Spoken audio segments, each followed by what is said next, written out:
I haven't had a chance to download this yet, but whenever the emergency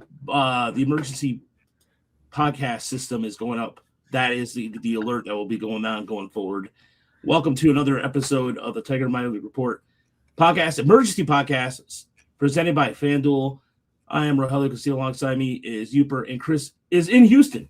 He literally was. Right. It's crazy. He was on the ground. He's on the ground floor. He's picking up Valdez. Yeah, just before you get back. I was tracking this down. We just went and had some Tex-Mex. It was what a shocking turn of events. Something I did not see coming at all. Everybody spent most of the offseason talking about the Tigers being cheap, and no sign of that more prominent than them trying to lowball Tarek Skubal, and they have that meeting today, and everybody's got this on their mind, and then the Tigers go out and spend $115 million for 3 years, a $38.33 million a year deal for Framber Valdez. Monster deal. What were you saying? That the highest average annual value for a Latin pitcher ever? Yes, correct. That is, he's getting 38 million. He's got to opt out for after year 2. So yeah, it was just literally for those, by the way, I don't know what your Wednesday, for people that are watching us out there, what your Wednesday plans were, but I literally just sat down to watch TV. I just did an article, and all hell was breaking loose. And so insanity, yes. Tigers turmoil, yes, it's insanity. The dead have risen. There's the comments here. So they pay this guy not Skubal, and Curtis Salted, the best pitcher in baseball. We don't know what's going on yet, guys. There's the assumption that based off this is that the Tigers won arbitration. We'll see. Go ahead. I don't think they would know yet either way. Yeah, right. And it's one like they could have come to Skubal with an offer like this, and he would have said no because the numbers aren't big enough or long enough. Doesn't mean that like they don't like to make long-term deals. We've seen that, but this is the first sign that they're really ready to spend real money. I'm sure they'd love to re-sign Skubal, but I don't think they want to sign him to that 8-10 year deal worth $450 million. So yeah, this is the length of contract that I would think most ownerships would appreciate. For sure. A 3-year deal, possibly a 2-year deal. Fantastic.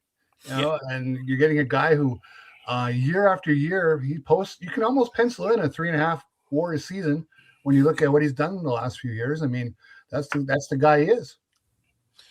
Yeah, I'm not even mad. Yeah, I think Elton's on the theory about that too. And is just one of the things that comes to mind with this too, for the Tigers in general, is how, in terms of the rotation, is now pretty much, it's going to be, if you look at the rest of the AL Central too, they've mentioned the outspending portion of it.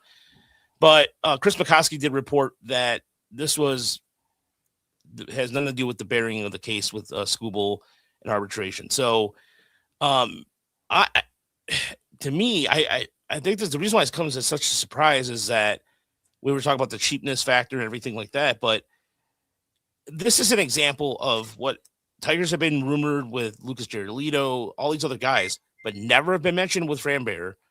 So this is where, again, Scott Harris keeps us close to the vest. No one saw this coming. If you said you saw this coming, you're full of crap. I'm sorry. You are full of crap. The odds, if I looked on FanDuel on the odds for this to happen, I'm not sure what they would be, but nowhere. Yeah.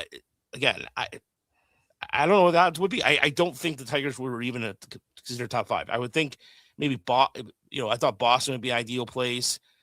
The Pirates, because for whatever reason, the Pirates have mentioned everywhere. The Pirates are trying, though. The Pirates are trying. They're always trying, man. They did try. Well, let's talk about Valdez, the player, a little bit, right? Yeah. You're all baseball fans here. You're familiar with them, but what exactly did the Tigers get? They got arguably the second best pitcher on the free agent market, right? You could compare it like maybe him and Suarez behind Cease. Number 2 in innings pitched over the last 4 seasons. Nobody has, only Logan Webb has thrown more innings. So, hopefully he stays healthy and gives you 170, 180 innings. Got plenty of playoff experience. One of the most extreme ground ball pitchers in baseball. Mm-hmm. So I will be curious to see, if the Tigers how that affects their infield at all or whatever. Got a really fun curveball. And yeah, like this, like you said, you can pencil him in for 3.5 WAR. If all things go right, maybe 4 if things go better than expected. So that, like, he's essentially taking the rotation spot from Troy Melton right now, I guess, or maybe Reese Olson. But in either event, you're gaining 2 wins on the season basically just by this signing, which is huge for where the Tigers are. I think they were predicted with 83 wins, something like that. Yeah, 83 wins. Yep. Which was tied for the most in the Central. So making this, I think, makes you the favorites, right? And I know some people say, like, okay, well, will they trade Skubal now? We'll see. I don't think so. I don't think that's the plan. Yeah, this is everybody's asking, is this real or not? But yeah, here's the thing too. So you look at his ground ball rate. You mentioned this, Chris. It's near or above 55%. So he's a guy that does the defense, depending on what the Tigers have defensively. His 59.4% last year was his ground ball rate. 59.4%. It's ridiculous. It's over the last 4 years. It's exactly 60% with a 3.2 ERA, right? Like, so. Yeah, he's getting, how old is he? 30, 31, 32? 32, yeah. So he's a little bit older. It's a great story, right? The Astros signed him for $10,000. As one of, like, they were one of the first teams to go out there and sign these older Latin American pitchers, right? And by older, instead of 16, they're 19 or 20 when they sign. And they've had a ton of success with it. And he's arguably the biggest success story there. So really, really shocking. A great addition to the Tigers rotation. Now, I don't know if there's another team out there with 2 southpaws this good. I may be forgetting somebody, but I mean, you could argue maybe Boston with, like, Garrett Crochet, and maybe Peyton Tully is going to end up being rookie of the year and a monster. But yeah, this makes the Tigers much better. And I like what Smitty said here in the chat. He said this actually seems like a positive thing for retaining Scoob. The arbitration thing is a red herring. Scoob loves Detroit. He'll stay if the money's close, especially now they can make a real run this season. Valdez helps that so effing much. Both sides, you can read the rest of the comment there. It's really, I think, really good there, what he's mentioning. But yeah, you want to stay optimistic with this. And I know people are going to come out of the woodwork and be pessimistic about things. And I understand that based off the Tigers' history. But here's another thing, too. The walk rate is a little bit of concern. His walk rate has kind of crept up a little bit. But the hard hit percentage, is 46%, and the league average is 37%. There's a little bit, but he's in a better ballpark for this.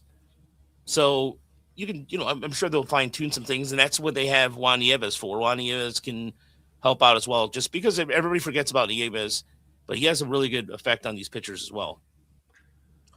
There's just so many layers to peel back on this shocking signing.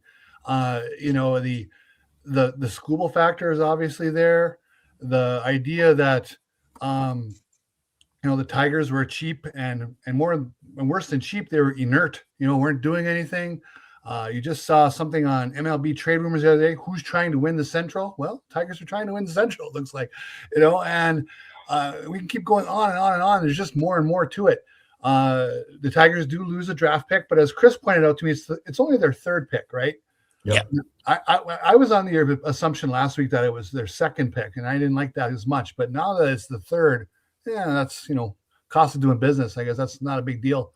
And he's older than I thought. I thought he was younger than 32. That's not ancient or anything. That's not a problem. But, I just assumed they were getting a guy maybe 29 or 30. But it's just really, as we let this sink in, there are just so many facets of this that are fascinating, and that's why it's so shocking. Yeah, we haven't. I mean, this is the longest deal that they've signed anybody under Scott Harris. I mean, it's 3 years, possibly 2. So it's not like it's not like an epic deal, but they haven't given up a draft pick on anything yet. So this is the first time. That's going to cost them $1.25 million from their bonus pool, which I'm sure they don't love, but And I think you touched on it, and it's something I've kind of harped on a little bit. Like, we can argue, like, hey, maybe they should have done this with Alex Bregman instead of a pitcher. But just making this sort of investment I think is what all the fans, not all the fans, but most of the fans wanted to see something like this. Just show us a sign that you're really trying. And as much as they could talk about like, hey, we're really working on improving these internal players, and we added Drew Anderson and Kenley Jansen, like it didn't hit home for anybody, I don't think. But I think this will for a lot of people. Yeah, shout out people like Josh Donaldson, who, thank you for reminding me, Elton. Josh Donaldson's a tool anyway, so it doesn't really matter.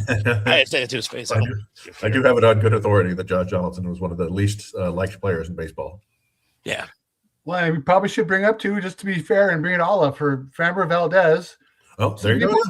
Some people don't think he's a saint either. Now, you don't need 26 saints on a roster to go places in baseball, but it was kind of there was a little bit of a douche move, crossing up his catcher and beating him with a fastball on purpose. And people say, "Oh, how do you know?" If you watch the video, he kind of did. He kind of did that. So what are you gonna do? That's like the plausible deniability, right? When I didn't mean to hit the batter, like okay, you can throw the ball within a half a foot whenever you want. You hit this guy in the neck. I haven't dug into him a ton. I think that's the only incident he's ever had. Maybe I'm mistaken. Yeah, that's the only one I'm aware of that I've come across. I thought he was under the impression he had some temper issues, but who doesn't? What the hell? Sometimes you need a little fire, a little red ass in the team, but we'll see. Like it like any free agent deal, it can go south. We've seen that a number of times here, from Jordan Zimmerman to anybody. But again, it's a sign that they're trying. They've invested in one of the most consistent, top 5-ish overall arms in the game over the last 4 or 5 years. So, yeah, a formidable 1-2 makes you look pretty good heading into the postseason if you can get there. So, yeah, a lot of positives to take out of this. Yeah, if you look at the rest of the division, Cleveland hasn't done jack squat. Minnesota's like, you know what, we'll just shed everything. And here's the thing too. We'll address. I want to address Mickey Lolich here in a second. We definitely want to address the original number 29. But even with the uncertainty of the TV deal, which it looks like the Tigers are going to be part of the MLB network and then something locally. For example, I was reading earlier, the Cardinals are actually going to their TV deal. They're not going to make as much money, and so for the Tigers to do this without that, all the language out there about the TV contract, that's saying something too. So for those who are I was just saying this today. The Tigers offseason has been boring. But Nick, actually well-timed here. Nick said he has not heard great news on Reese Olson's health. No clue on any other details, but nothing but good update-wise since the end of last year. So yeah, that's that. See, I'm saying they're totally 100% throwing everything at the rotation. Would they like to get a hitter? Of course. But for those people that are out there just who have been complaining about the lack of spending, there you go.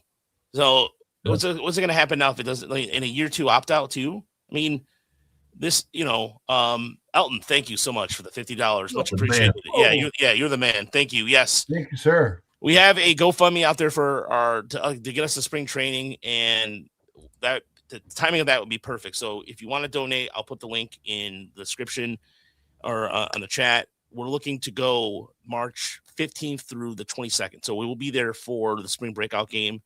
I just have to wait for Chris to make sure work-wise. Yeah, I talked about off the air. There's been all sorts of weird stuff going on at work, but that's why I'm in Houston right now. But as far as I know, nothing else is coming. But I'd love to get down there, get to meet Framber Valdez. Yeah. It's fun times for Tigers fans. Two straight playoff appearances. We'll just have to wait and see what happens with Scooble. I don't think they would know if they won or not. That it doesn't happen until tomorrow, right? They don't announce it. And a deal like this, I don't think they left the arbitration hearing and go, well, all right, let's go sign Valdez. Like this is the sort of thing that's probably in the works over the last couple of days anyway.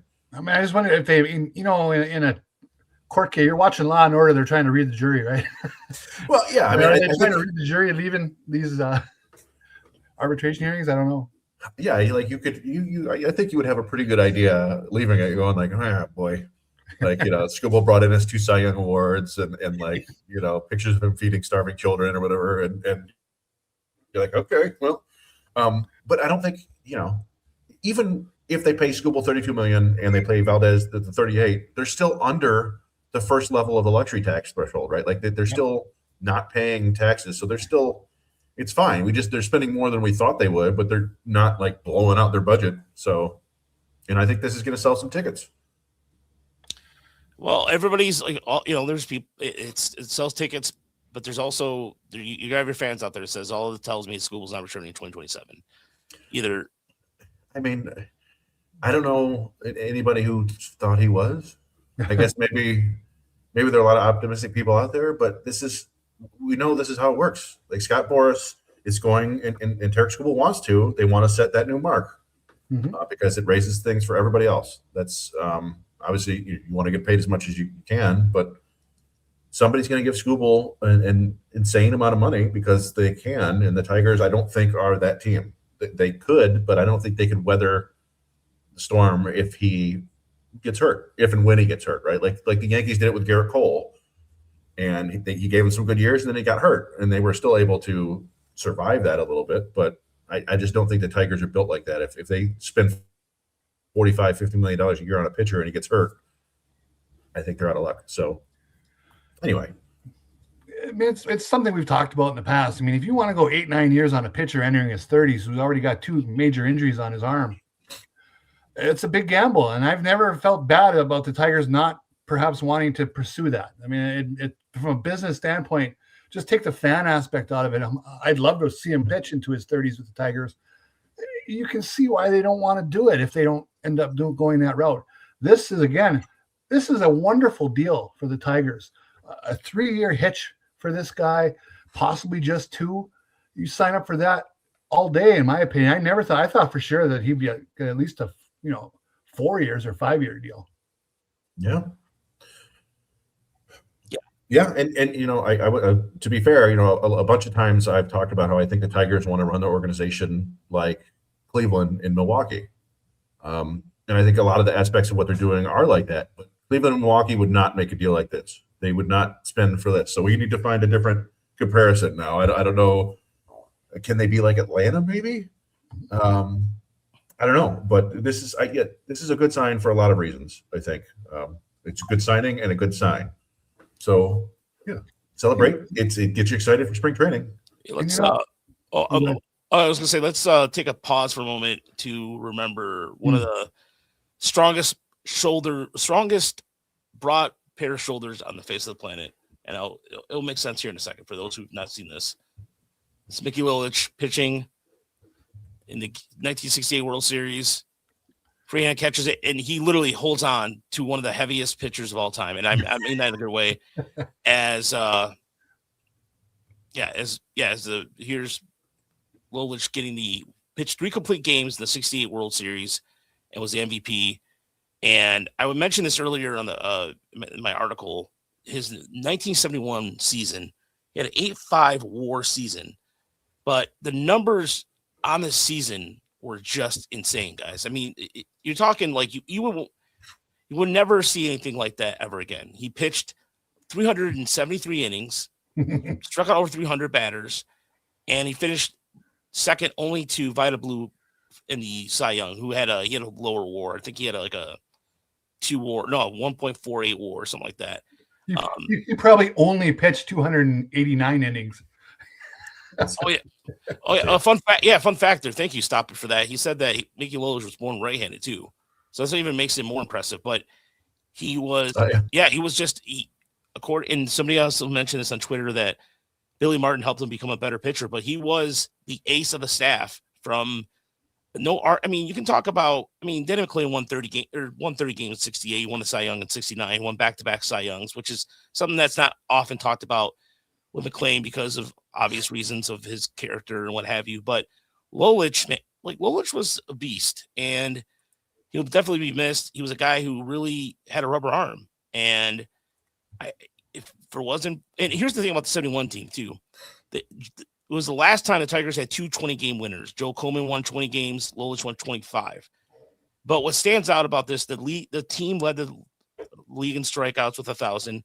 They won 91 games. They won 91 and 71, but finished second to Baltimore, who had 4 20-game winners, and Cuellar, I used to know this, Palmer, McAnally and Pat Dobson, who used to be who pitched for the Tigers in the mid '60s. So you can't. I mean, you go history against history there. But imagine, go ahead, Uper. It's just such an incredible time. You look at the team that they had in the late '60s, and what the times the country was going through, and to be a Maine baseball team and get a title in '68, when a lot of people were thinking the country was falling apart, and you got the year before Willie Horton is out in his uniform trying to stop the riots, and Mickey Lolich is in the National Guard and he's suiting up to stop the riots as part of the pit, to quell them a little bit. To be that kind of pitcher going through that kind of time, just all-time legend, unbelievable. Yeah, and you have Derek Skubal, who wears number 29, and so it's really cool that you have that. And he pitched in 5 playoff games and 46 innings pitched. Wow. All right, and it's just and then Coleman, of course, that was another smooth move there with the Tigers in the late '60s.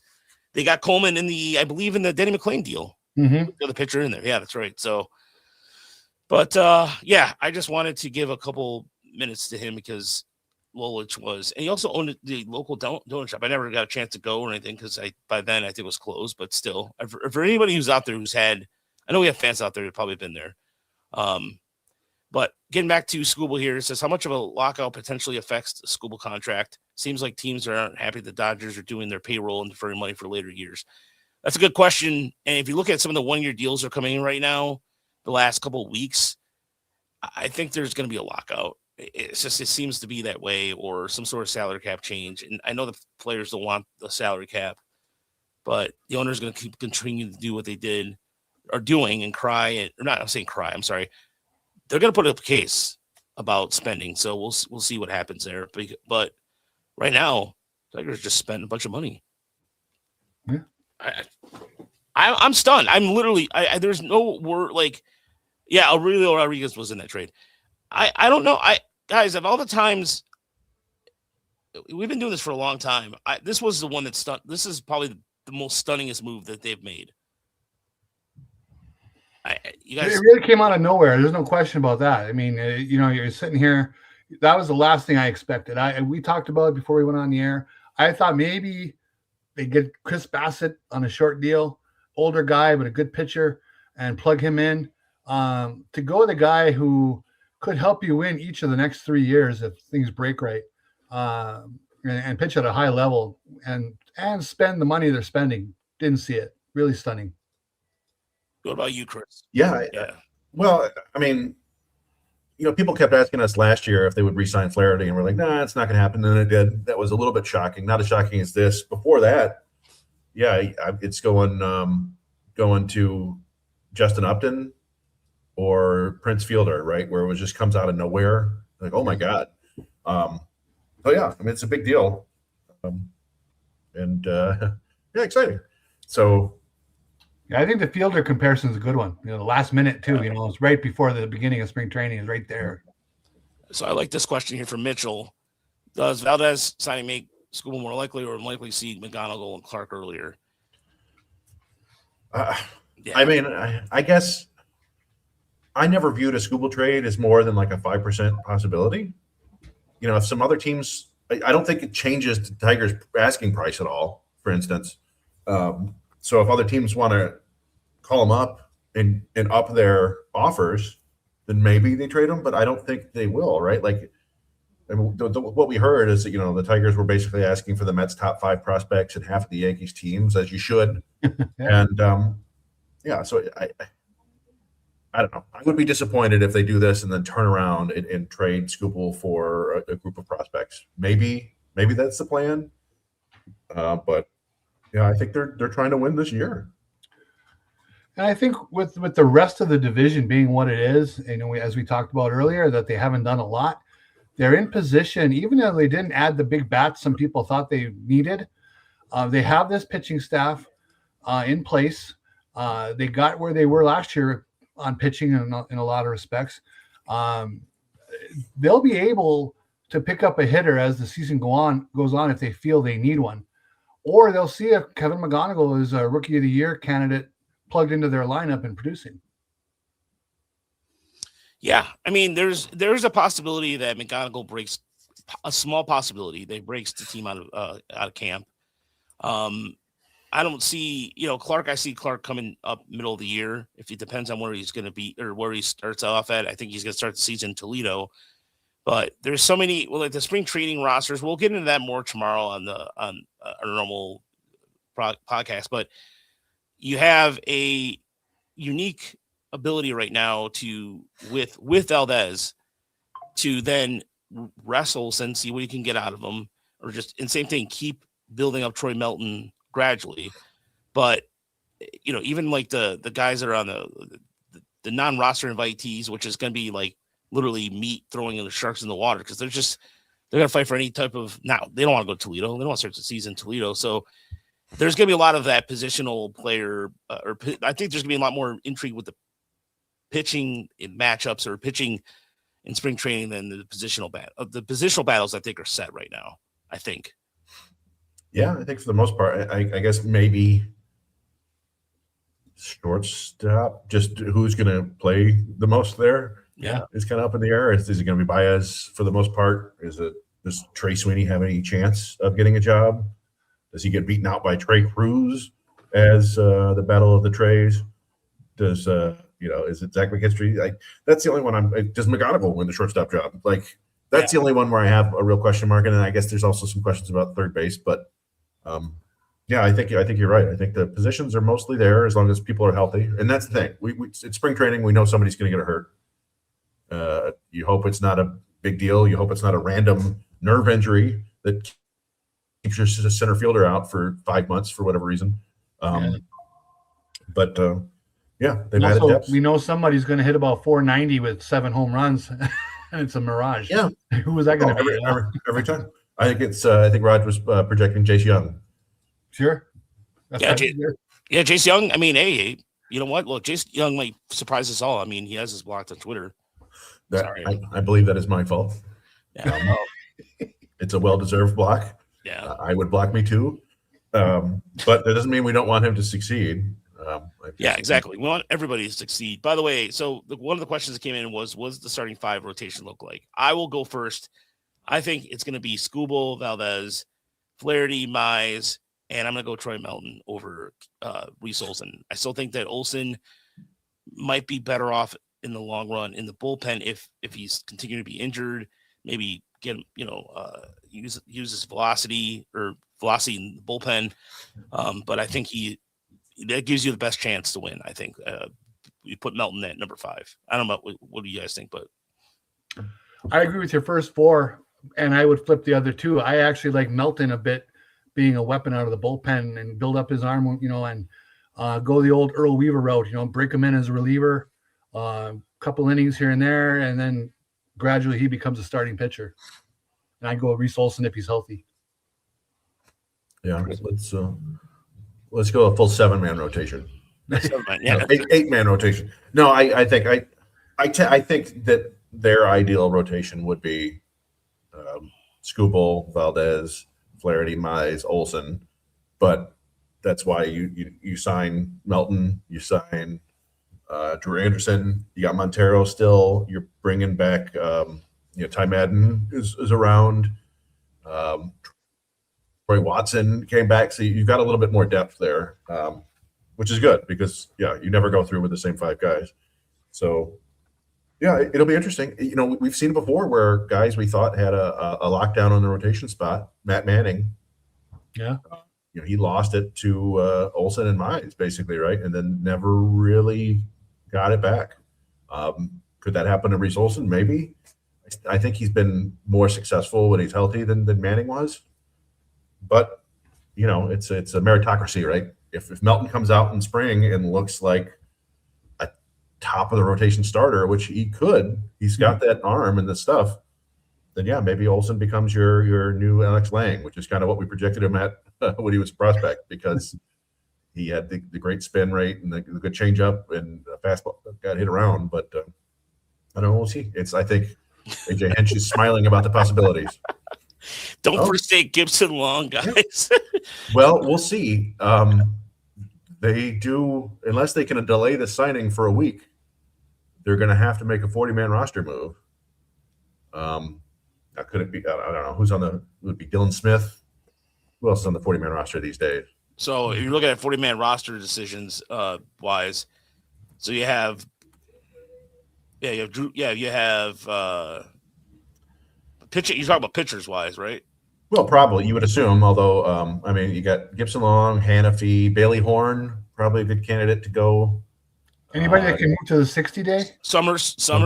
Well, they can do that with Job on February 11th. Yeah. So that's what I mean. Like if they can delay the signing of Valdez till the 11th, I don't know how that works.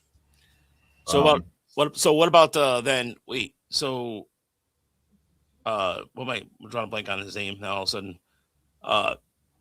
Drew Summers. They could, although I think there are rules against them cutting him because of when they added him to the 40-man. It's like one of those obscure rules. If you add somebody to the 40-man after like a date in August, I don't know. We'll find out soon enough. I think ideally that would be the guy.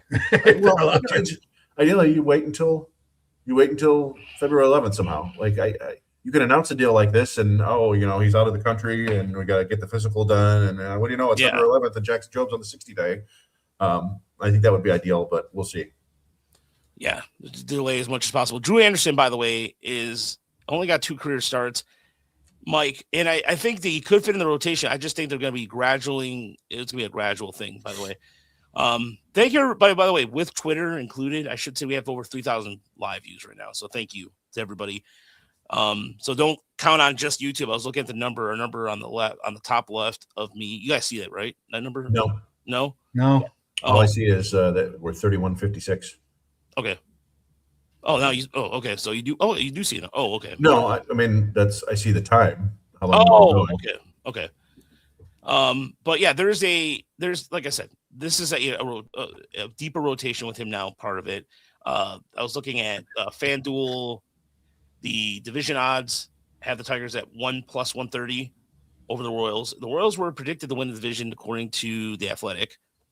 Now you have the Tigers were predicted, as you mentioned, Chris, 83 wins. And here's another thing too about the rest of the like the Twins have been. Here's the thing I don't understand about some of the complaining that's been going on. I understand why Tiger fans are frustrated, but look at the rest of your division. The White Sox have had an interesting offseason. They've done some things. They've tried to do some things. The Twins are just cutting, like literally, if they could cut the seats out of to sell them, they would. They just seem like they're just whatever they can get rid of, they'll just throw it out. Hard to believe they blew their front office out of there right before spring training. Yeah, and then Casey's had a good offseason too. So they made a trade. They made a trade recently, didn't they? Casey, what am I trying to think? I've got a burrito brain. No, I mean, the White Sox have made a bunch of moves, but the Royals, let's see, what have they done this year? Let's see, signing team. They're moving the fences in. Yeah, thank you. They're moving the fences in. Well, they signed Alex Lang. Yeah. Hector Reese, Jorge Alfaro, Lane Thomas. So not a lot of free agent spending. Did they? I don't know why I thought they made a move. I don't know why I thought they made a trade. Well, it'd be really interesting what they do with the rookie catcher, right? Carter Jensen, I believe his name is, and what that means for Salvador Perez. Does he play a lot more first base? Is he a DH now? Is he still going to catch and do something else with the rookie? So they have some pieces. Obviously Bobby Witt's one of the 5 best players in the sport, possibly. So if anyone's going to give the Tigers a run, that's where my money would be. But we'll just have to. Did you mention the Isaac Collins trade? Is that what they traded for Isaac Collins? They got Matt Strom from the Phillies. Nothing big, but they're making moves to try to get better. It's a lot of their success will be is Vinny Pasquantino. Does he stay healthy? Michael Garcia have another season like he did last year, and then big boy in right field, can he make more contact and stop swinging? Jack Caglione, yeah, like he could be a complete game changer if he could hit the ball when they throw it in the strike zone, or if he can stop swinging when they throw it out of the strike zone. But I was really surprised that he did not come out like gangbusters based off some of the balls we were seeing and hitting in the minor leagues. But it's just that adjustment. It's that thing. So, all right, folks. Well, thank you so much for tuning in to the Emergency Podcast. Tomorrow will be on a normally scheduled 9:00 Thursday time to talk about spring training roster. And I'm sure there'll be the aftermath of School Bowl will come out. The closers will give up, Michigan Under, I think the closers, they got 3 of them right now, but we'll talk more about that tomorrow. Want to join us again at 9:00. Normal standard time. And any final words, gentlemen, before we get out of here? No, I mean, let's get baseball season going, right? Like this is a great way to head into the season. Exactly what I was going to say. If you're a Detroit Tiger fan and you hadn't gotten excited about spring training and bringing baseball back, I mean, this should, inject some juice into it for you. No doubt about it. Good stuff. I think he's going to be just fine. Yeah. Or, for old time's sake. Off the Frickers building. That's what happened tonight. It was literally just off the building somewhere. It's just the content, as Chris and I joke about this all the time. The content gods have rewarded us for our patience. So, thank you guys. We'll talk to you guys tomorrow night. Have a good night. Stay classy, everybody. Talk to you soon.